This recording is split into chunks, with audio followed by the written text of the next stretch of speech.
How's it going, guys? Matt here from the Toasty Bros, and I'm here with another Newegg build guide. In this video, I'm going to be doing the entry-level X99 platform build featuring the i7-5820K. Roll the intro.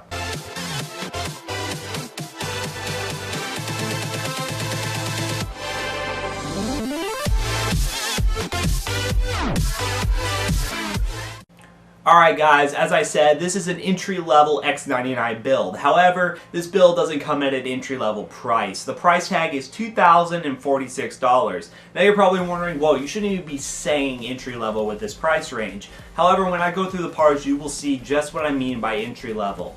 Alright guys, so the processor for this build is an i7-5820K, which is a Haswell 6-core processor rocking at 3.3 GHz. Now yes, this is a $389 processor, but that's what you expect when you get into X99 with those workstation grade processors and all the supports on the motherboard. It's a 6-core processor, but it also has Intel's hyper-threading, so it basically has 12 threads, which will be awesome for video editing workloads. Now, at the time of recording this video, this processor is just a little bit more expensive than the latest i7, the i7-6700K, but it also yields a lot better performance. So yes, this is on an older platform, Haswell, instead of Skylake. However, this processor will do wonders in video editing. Not saying that the i7-6700K is bad in video editing, but with all these cores and hyperthreads, it will do wonders in video editing and is an awesome piece to get your feet wet in X99. And also, you can upgrade to a higher end 5960X if you wanted to in the future, and you could get like crazy video editing performance. And as of right now, this is not like some baby processor that you're just dipping your feet wet into.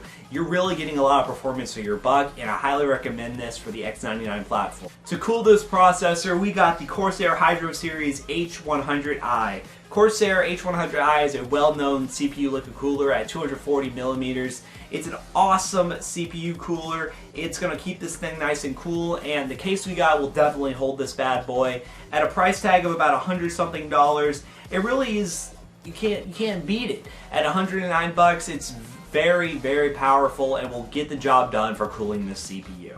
Now for the motherboard, I picked up the Asus X99 LGA11 socket motherboard. Now LGA 2011 socket motherboards are really expensive. When you're going with X99, you're going with very high-speed PCI slots and just all the ports that you can handle.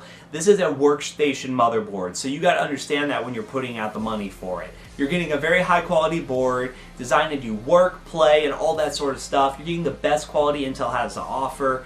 And it's just a very high-end motherboard. It's from Asus. Can't get much better than that. You can also opt for the USB 3.1 variation, but you are paying a little bit more, which honestly will probably be the best option. But if you want to save a little bit of money, go with the lower variation, and you can get free shipping available. So it's always a plus with these kind of builds. So this is the motherboard that will hold our processor, and will do great for the build. A key feature of the new X99 platform is DDR4 RAM support. Now this was the first platform to come out with DDR4 RAM support before the consumer grade Skylake processors came out. So this is our RAM choice. The G-Skill Ripjaws for series 16 gigabytes of DDR4 at 2666 speed. So yes, this is some fast RAM, and at $100 you're getting 16 gigs of RAM, which is actually a pretty decent deal. Normally it's about like 130, 140. And DDR4 prices have really leveled out now, so they're pretty much competitive with DDR3. Really isn't much of a performance difference, but this motherboard really requires DDR4 RAM, so might as well pick it up. And at $99, it's a great value for 16 gigs of RAM. If you want to go with 32, you always can do that, but also the price variation will take into effect. So if you want more RAM, go for it, but in this build 16 gigs will do fine. But if you're going to do some 3D work or other things like that, you might want to opt for 32 gigs of RAM. As for the graphics card, we picked up the 980 Ti from MSI. This 980 Ti offers 6 gigs of VRAM and is basically just a gaming beast. But it also supports the CUDA, so you can do a lot of work in Adobe After Effects and all the Adobe Suite programs, which is mainly a key feature for YouTubers. This graphics card will allow you to basically max out most games and stretch into some 4K gaming if you wanted to. However, if you really wanted something that's more designed for video editing, you might want to opt for a Titan X or maybe some other Titan card. You would have to drop a cut like at least $400 more to get a Titan card.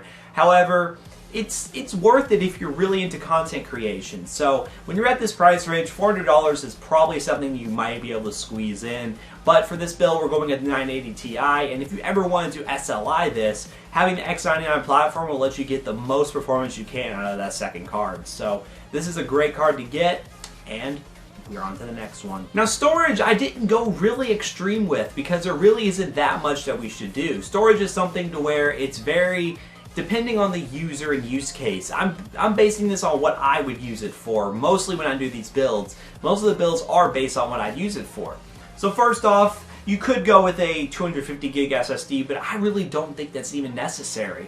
I went for a 120 gig SSD for the OS. Now, yes, you could basically put some of your programs like Adobe and Sony Vegas. I have all my editing suites and stuff that I use on my 120 gigabyte SSD, and I have not filled that thing up yet. I still have like half the storage left. So I really don't see much use out of getting a bigger SSD than 120 gigs for boot drive and main like program drive. But if you wanted to and you know you're going to take up that space, get a bigger SSD.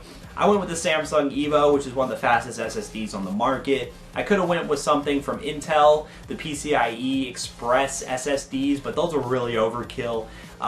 Just a basic boot SSD will do the job and keep Windows running snappy and all your editing software running really smooth. So that's what I decided to do for the actual operating system, and I think it will work wonders for this system. As for mass storage, I went with a Western Digital Black 4TB hard drive. Not much to say besides that it's a Western Digital Black, so it's a very high performance Western Digital drive. 4 terabytes of storage should be ton for video editing and offloading. You should also have a way to back up your storage if you're going to be doing a lot of video editing. Like we do at the Toasty Bros, we have a backup server that we upload our videos to whenever we get them done, so we don't lose the content in case something happens on YouTube. So it's always good to have a content backup. Always, always, always back up. It's very smart idea to be redundant. Just trust me on it. You do not want to lose your videos. And uploading your videos to a backup storage is just an awesome idea. That's straight up my advice. But 4 terabytes of storage. You could also get more if you want to and put in like a RAID array. Get another one for redundant storage. But 4 terabytes should be enough for your video editing and gaming purposes. If you want to get more, you can get more, but this is just a baseline. 4 terabytes, yeah, definitely should do the job for you. As for the power supply, I picked up the Corsair RMX series 850 watt power supply. This is an 850 watt power supply, 80 plus gold certified, fully modular, and it's from Corsair, a very reliable power supply manufacturer. So yes, this is a very high quality power supply. 850 watts should be plenty for the build, and I really don't see any issues with this power supply. It's fully modular, it'd be awesome for cable management. It should do well to power this build. You really don't need much more. And last but surely not least, I picked up the Corsair Obsidian 750D, which is a beast looking of a case. At only $150, you're getting a full tower case, all black, Corsair with a side panel, looks really sleek, and basically it's $150 and you get all the room for all the water cooling and stuff that you need. I would have opted for the 900D if I really wanted to put the money for it, but Corsair makes awesome cases, especially the Obsidian series, and the 750D is no exception. It's going to be a beast of a tower to have on your desk, and it's really going to show off that awesome system that you created. To conclude, at $2,046, this build is pretty much high-end, but it's also entry-level at the same time.